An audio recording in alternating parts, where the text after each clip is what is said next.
everyone, this is Dr. Neelam Avtar Singh, homeopathy consultant. Tutorials के तहत पिछली 5 वीडियोस में हमने बात की केस टेकिंग की कि किस तरह से हमने केस टेकिंग करनी है, किस तरह से किस तरह के क्वेश्चंस पूछने हैं पेशेंट से और उनको नोट डाउन करना है। उसके बाद हमने मेडिसिन की सिलेक्शन करनी है। अब बात आती है मैनेजमेंट की, क्योंकि बहुत बार ऐसा होता है कि चाहे हमारी मेडिसिन ठीक हो लेकिन फिर भी पेशेंट ठीक नहीं होता। कि उसके पीछे क्या रीज़न है, क्यों ऐसा होता है कि पेशेंट ठीक नहीं होता, या कौन कौन सी और बातों का ध्यान रखना चाहिए। ये वीडियो स्पेशली यंग डॉक्टर्स के लिए, बडिंग होम्योपैथ्स के लिए, जिन्होंने अभी होम्योपैथी सीखनी शुरू की है या जो माइंड पे प्रैक्टिस करना चाहते हैं और बेसिक्स से शुरू करना चाहते हैं, ये वीडियो स्पेशली उन्हीं डॉक्टर्स के लिए है।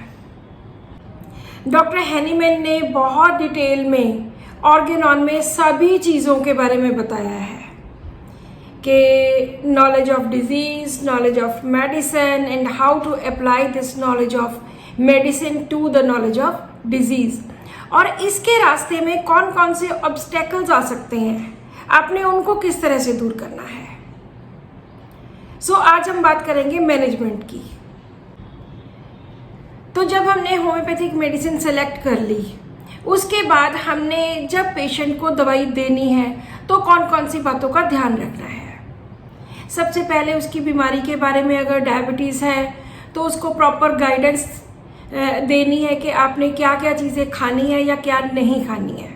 अगर उसको ब्लड प्रेशर है तो भी उनको बताना है कि कौन कौन सी चीज़ें आप खा सकते हो, कौन कौन सी चीज़ें आप नहीं खा सकते।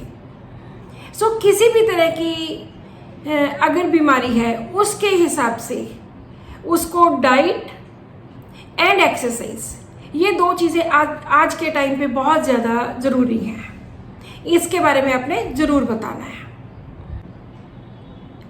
हमने उसको एक मेडिसिन दी, उसके बाद वो हफ्ते या 15 दिन के बाद हमारे पास आया। उसके बाद उसके क्या क्या रिजल्ट्स हो सकते हैं और हम उनको कैसे मैनेज कर सकते हैं।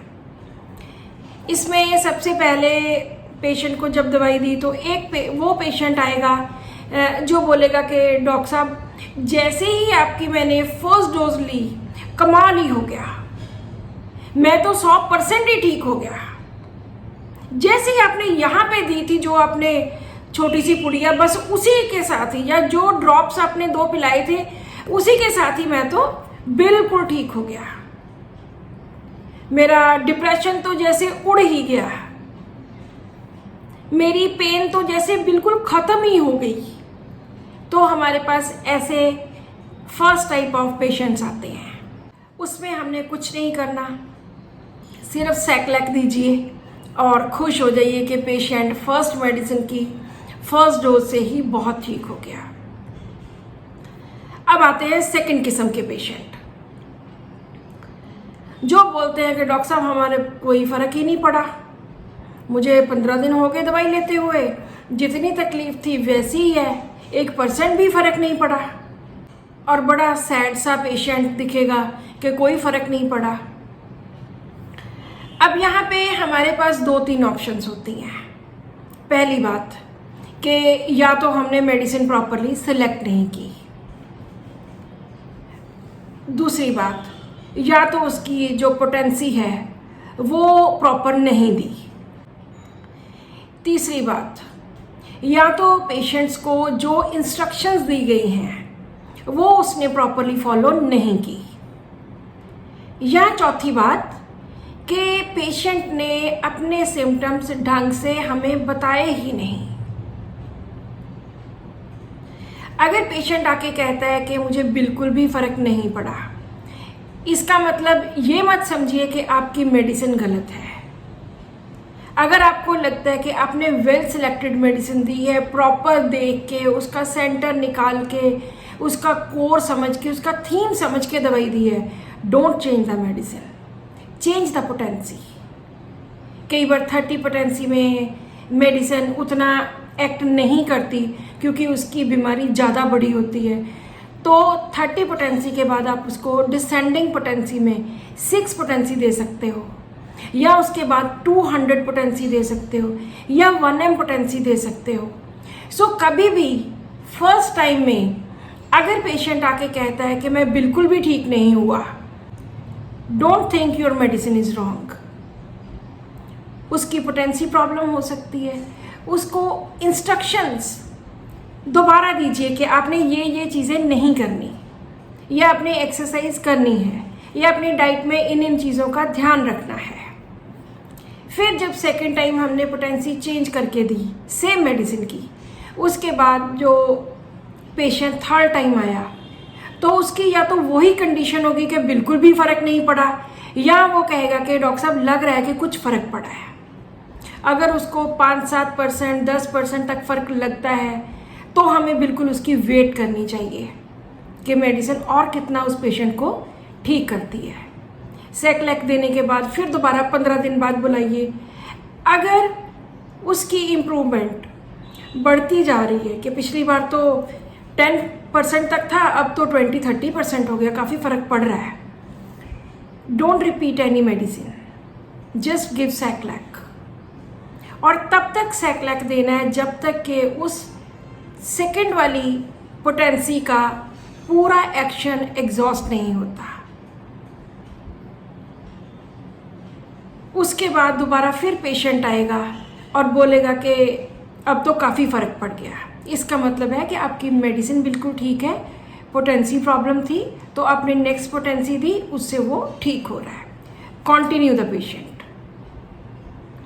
अब दूसरा पेशेंट आता है जिसको बिल्कुल भी फ़र्क नहीं पड़ा, उसको हमने सेकेंड टाइम पे पोटेंसी चेंज करके दी, फिर भी कोई फ़र्क नहीं पड़ा। थर्ड टाइम में फिर पोटेंसी चेंज करके दी, कोई फ़र्क नहीं पड़ा।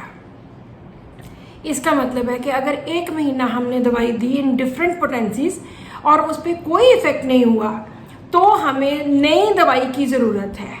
हमने दोबारा से सिम्टम्स लेने हैं और दोबारा से उसको मेडिसिन सिलेक्ट करनी है।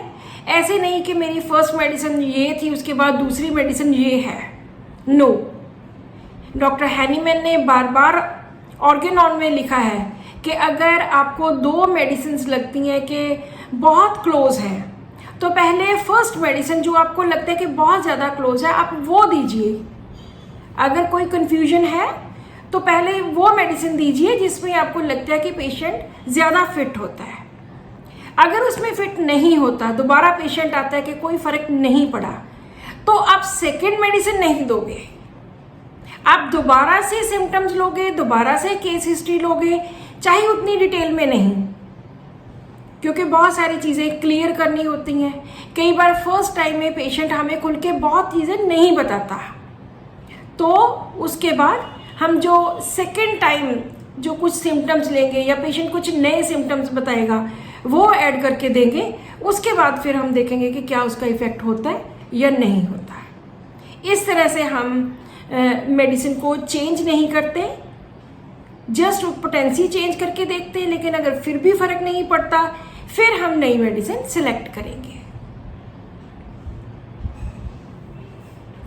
इसके बाद तीसरे पेशेंट्स आते हैं जो कहते हैं कि थोड़ा थोड़ा फ़र्क पड़ा है, लगता है 5-10%, 20% तक फ़र्क पड़ा है।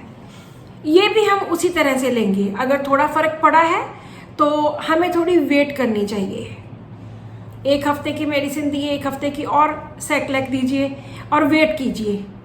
अगर फिर भी इम्प्रूवमेंट चल रही है, वो कहेगा पेशेंट के उससे ज़्यादा इम्प्रूवमेंट है, अगेन हम वेट करेंगे। मुझे आज भी याद है कि जब हम शुरू में इस मेथड पे प्रैक्टिस किया करते थे तो डॉक्टर एस मान की एक डिस्पेंसरी हुआ करती थी भवानीगढ़ में।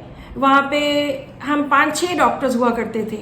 तो जब भी पेशेंट आके मुझे बोलता था कि फ़र्क पड़ गया, लेकिन मैं फिर भी अगली पोटेंसी दे देती थी, तो डॉक्टर मान हमेशा उस पर कांटा मार देते थे कि नो, अगर पेशेंट को बेटर फील हो रहा है तो हम रिपीट नहीं करेंगे।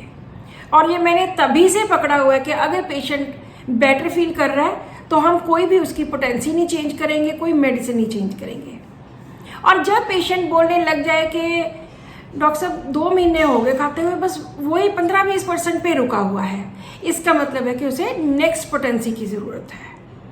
उसके बाद हम डिसेंडिंग पोटेंसी में जा सकते हैं, 6 पोटेंसी दे सकते हैं, या 30 के बाद 200 दे सकते हैं।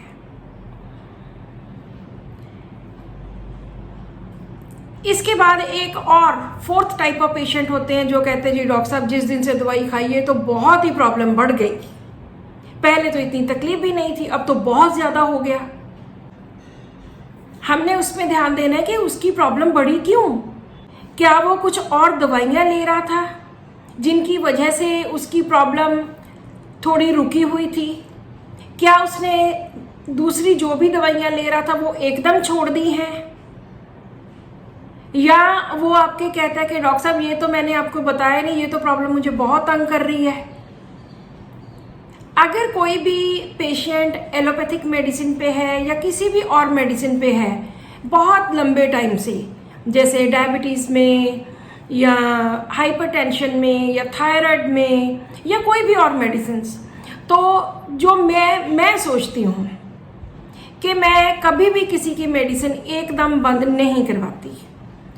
धीरे धीरे करके, टेपर डाउन करके, उसकी मेडिसिन कम करके फिर हम बंद करवा सकते हैं। क्योंकि अगर हम सडनली उसकी मेडिसिन बंद करवा देंगे तो उससे जो प्रॉब्लम उसकी दबी हुई है, जो उसकी प्रॉब्लम टेम्परेरीली सुप्रेस हुई है, वो एकदम उभर के सरफेस पे आ जाएगी। तो इसलिए किसी भी पेशेंट की एलोपैथी मेडिसिन सडनली हम एकदम बंद नहीं कर सकते, जो पिछले 8 साल से 10 साल से पता नहीं कितने सालों से वो खा रहा है। सो ये पहली बात पता करनी है कि अगर आपकी प्रॉब्लम बढ़ गई है तो क्या आपने जो एलोपैथी मेडिसिन आप ले रहे थे तो क्या आपने वो बंद कर दी हैं?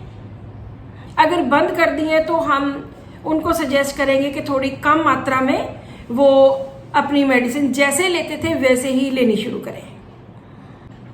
दूसरी बात, जो उसकी प्रॉब्लम बढ़ी है वो क्या सेम सिम्टम्स हैं या कुछ और सिम्टम्स नए पैदा हो गए हैं? अगर हमारी मेडिसिन वेल सिलेक्टेड नहीं है, अगर हमारी मेडिसिन उसके थीम को या कोर को टच नहीं करती, तो उससे भी उनकी प्रॉब्लम बढ़ सकती है। या अगर बेस्ट सिलेक्टेड मेडिसिन है भी तो उसकी पोटेंसी ज़्यादा है, उसकी मात्रा ज़्यादा है, तो भी एग्रेवेशन हो सकती है। लेकिन मैंने बहुत सारे केसेस में देखा है कि जो एग्रेवेशन होती है, अगर हम लो पोटेंसी देते हैं तो उसमें एग्रेवेशन नहीं होती। अगर हम सीधे 1M 10M तक देते हैं तो उनमें एग्रेवेशन होने के चांसेस होते हैं।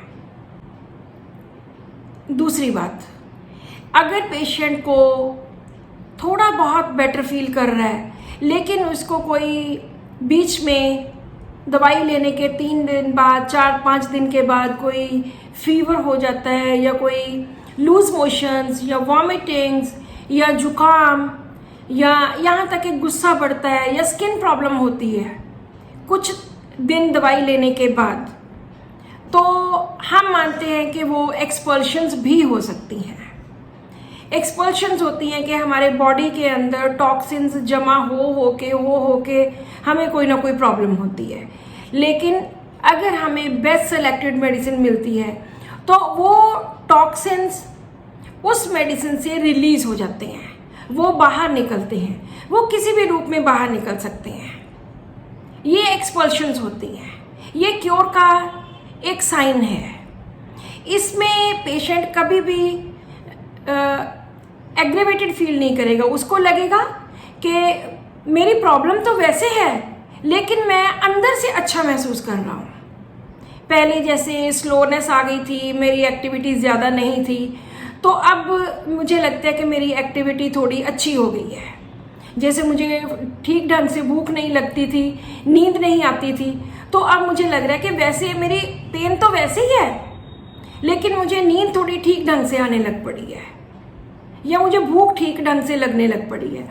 मतलब उसका बेटरमेंट के साइंस आएंगे, चाहे उसको लूज मोशंस लग जाएं, चाहे उसको एक्सपल्शंस किसी भी तरीके से उसकी बाहर निकले। हमने अपने हर यूनिट पे ये लिख के लगाया हुआ है कि अगर आपको हमारी दवाई लेने के बाद कोई लूज मोशन लगते हैं, बुखार हो जाता है, वॉमिटिंग्स लग जाती हैं या आपको स्किन प्रॉब्लम हो जाती है तो घबराइए मत। ये चीज़ें अपने आप 3 दिन में, 5 दिन में, ऑड डेज में, 7, 9 या कुछ दिनों में अपने आप ये प्रॉब्लम्स ठीक हो जाएंगी। इनके लिए कोई भी एलोपैथिक मेडिसिन लेके या कोई भी और मेडिसिन लेके इनको दबाना नहीं है। अगर एक्सपल्शंस हैं तो उनको होने दीजिए, निकल जाने दीजिए आपके बॉडी का जो टॉक्सिन है। तो इस तरह से भी पेशेंट को लगता है कि मेरी प्रॉब्लम बढ़ गई है, लेकिन असल में उसको रिलीफ महसूस होता है। सो अगर किसी को बेस्ट सेलेक्टेड मेडिसिन लेने के बाद इन चारों ऑप्शंस में से कोई भी ऑप्शन होती है तो आप उस हिसाब से मेडिसिन दे सकते हैं। पहली, अगर मेडिसिन अच्छे ढंग से सेलेक्ट की है तो जल्दी से चेंज नहीं करनी, पोटेंसी चेंज करके देखनी है। दूसरा, कोई भी हम एलोपैथिक मेडिसिन पेशेंट की जो वो बहुत सालों से ले रहा है हम इमीडिएटली बंद नहीं कर सकते। खास करके थायराइड के मैंने सैकड़ों केसेस ठीक किए हैं जिसमें उनकी टेपर डाउन करके, पहले अगर 100 mcg लेते थे उसके बाद रिड्यूस करके उनकी 75 mcg की, फिर 50 की, फिर 25 की, और यहाँ तक कि 150 mcg जो थायरोनॉम लेते थे वो केसेस भी ठीक हुए हैं with homeopathy. So this is all about today's video. आज का क्वेश्चन है कि मैंने कितनी किस्म के पेशेंट्स के बारे में बात की है। जिन डॉक्टर्स ने अभी तक सब्सक्राइब नहीं किया टू माय चैनल वो सब्सक्राइब करें और करेक्ट आंसर दें and gate rewards. Thank you so much for watching this video and keep watching my videos.